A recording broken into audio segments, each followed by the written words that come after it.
Hello everyone. Good morning. कैसे हैं आप सभी? तो जैसा कि हम लोग का क्लास 12 चल रहा था, जिसमें माइक्रो इकोनॉमिक्स का उसका हम लोग चैप्टर 1 कर रहे थे ना। तो उसी का आज हम लोग चैप्टर के अंतर्गत एक टॉपिक है, माइक्रो इकोनॉमिक्स और माइक्रो इकोनॉमिक्स में परस्पर निर्भरता, सूक्ष्म अर्थशास्त्र और समष्टि अर्थशास्त्र में परस्पर निर्भरता। तो हम लोग सबसे पहले जानेंगे कि अ, सूक्ष्म अर्थशास्त्र और समष्टि अर्थशास्त्र होता क्या है। तो ये सब हम लोग पहले पढ़ चुके हैं, फिर भी थोड़ा सा हम लोग जान लेंगे इसके बारे में फिर से कि होता क्या है। तो हम लोग आप लोगों को क्या है कि अच्छे से इसकी परस्पर निर्भरता समझ में आएगी। ठीक है, तो सबसे पहले देख लेते हैं आखिर होता क्या है। आप लोग बता सकते हो क्या क्या होता है? क्या होता है सूक्ष्म अर्थशास्त्र, जिसमें हम लोग अर्थव्यवस्था की छोटी छोटी इकाइयों का अध्ययन करते हैं, वो क्या होता है? सूक्ष्म अर्थशास्त्र। और माइक्रो इकोनॉमिक्स क्या होता है? समष्टि अर्थशास्त्र क्या होता है? इसमें हम लोग क्या करते हैं कि अर्थव्यवस्था के बड़े समूहों का अध्ययन करते हैं, संपूर्ण अर्थव्यवस्था का अध्ययन करते हैं। तो क्या कहलाएगा? माइक्रो इकोनॉमिक्स कहलाएगा, है ना। तो हम लोगों को आज की क्लास में यही देखना है कि आखिर माइक्रो इकोनॉमिक्स किस प्रकार मैक्रो इकोनॉमिक्स पर निर्भर है, और मैक्रो इकोनॉमिक्स जो है किस प्रकार माइक्रो इकोनॉमिक्स पे निर्भर है। इसके बारे में हम लोग अभी पढ़ेंगे। तो चलिए स्टार्ट करते हैं आज की क्लास। सूक्ष्म अर्थशास्त्र और समष्टि अर्थशास्त्र अर्थशास्त्र की दो महत्वपूर्ण शाखाएं हैं। यद्यपि दोनों का अध्ययन क्षेत्र अलग है, फिर भी दोनों एक दूसरे के परस्पर निर्भर हैं और पूरक हैं। देखिए, मैं आपको बताता हूँ क्या होता है कि जो माइक्रो इकोनॉमिक्स है, इसमें छोटी छोटी इकाइयों का अध्ययन किया जाता है। मतलब कि अर्थव्यवस्था, जैसे कि छोटी इकाइयों में हो गया, एक उद्योग है, एक फर्म हो गया। और मैक्रो इकोनॉमिक्स में क्या होता है कि संपूर्ण अर्थव्यवस्था का अध्ययन किया जाता है। मतलब इसके अंतर्गत जितने सारे उद्योग हैं, सभी का अध्ययन किया जाता है। तो आप लोग देख सकते हो कि समष्टि अर्थशास्त्र को समझने में कैसे सहायता करता है मैक्रो इकोनॉमिक्स, क्योंकि इसमें छोटी छोटी इकाइयों का अध्ययन किया जाता है। चूंकि हम लोग छोटी इकाइयों का अध्ययन कर चुके होते हैं, जिससे क्या होता है कि हमको मदद करता है कि हम संपूर्ण अर्थव्यवस्था को समझ सकें, है ना। इसी प्रकार माइक्रो इकोनॉमिक्स में क्या होता है, समष्टि अर्थशास्त्र में, कि हम लोग सभी चीजों को अध्ययन करते हैं। इसके अंतर्गत हम लोग का सूक्ष्म अर्थशास्त्र भी आ जाएगा, क्योंकि ये छोटी इकाइयां होता है। तो ये हम लोग को इस प्रकार से सहारा प्रदान करता है। तो चलिए देखते हैं दूसरे पर कैसे निर्भर है ना। ओके, फर्स्टली देखेंगे कि सूक्ष्म अर्थशास्त्र पर समष्टि अर्थशास्त्र की निर्भरता कैसे है ना। समष्टि अर्थशास्त्र संपूर्ण अर्थव्यवस्था का अध्ययन करता है।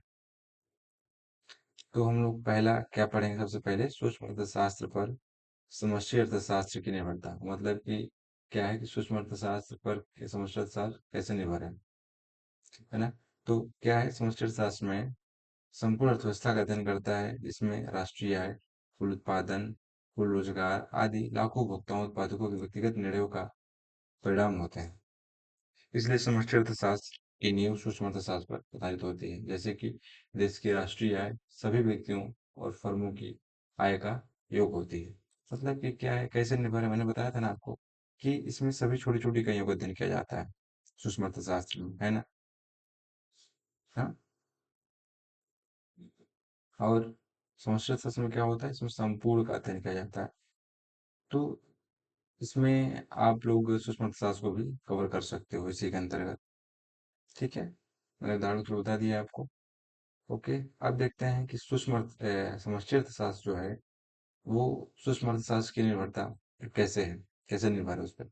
समष्टि अर्थशास्त्र पर सूक्ष्म अर्थशास्त्र की निर्भरता कैसे है। ठीक है, तो व्यक्तिगत उपभोक्ता और उत्पादक समष्टिगत आर्थिक परिस्थितियों से प्रभावित होते हैं।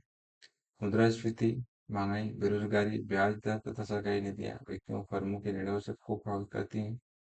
इसलिए सूक्ष्म आर्थिक व्यवहार समष्टिगत परिस्थितियों पर निर्भर करता है। उदाहरण के लिए, यदि महंगाई बढ़ती है तो उपभोक्ता की क्रय शक्ति घट जाती है और उनकी मांग प्रभावित होती है। ठीक है, तो मैंने जैसा कि आपको बताया था कि ये क्या बोल रहा है, समष्टि अर्थशास्त्र पर सूक्ष्म अर्थशास्त्र की निर्भरता, मतलब समष्टि अर्थशास्त्र पर जो है वो सूक्ष्म अर्थशास्त्र कैसे निर्भर है। क्योंकि इसमें सभी का अध्ययन किया जाता है ना, इसलिए जैसे कि व्यक्तिगत उपभोक्ता हो गया, उत्पादक समष्टिगत होता है, मुद्रास्फीति वगैरह, बेरोजगारी वगैरह, ये सबको हम लोग इसमें पढ़ते हैं। तो क्या होता है कि ये सब पहले अध्ययन किया जा चुका होता है, जिससे हमको क्या होता है कि मदद मिलता है ना। ऐसे ही हम लोगों ने देखा था कि जो है सूक्ष्म अर्थशास्त्र है, सूक्ष्म अर्थशास्त्र पर समष्टि अर्थशास्त्र की निर्भरता कैसे है। तो हम लोगों ने इसको देखा है कि समष्टि अर्थशास्त्र व्यवस्था का अध्ययन करता है ना। क्योंकि इसमें सूक्ष्म अर्थशास्त्र में छोटी छोटी इकाइयों का अध्ययन किया जा चुका होता है, तो उसमें मदद करता है। इस प्रकार एक दूसरे की क्या बोलते हैं कि एक दूसरे का सहारा लेके काम करते हैं और एक दूसरे की पूरक बोले जाते हैं, है ना।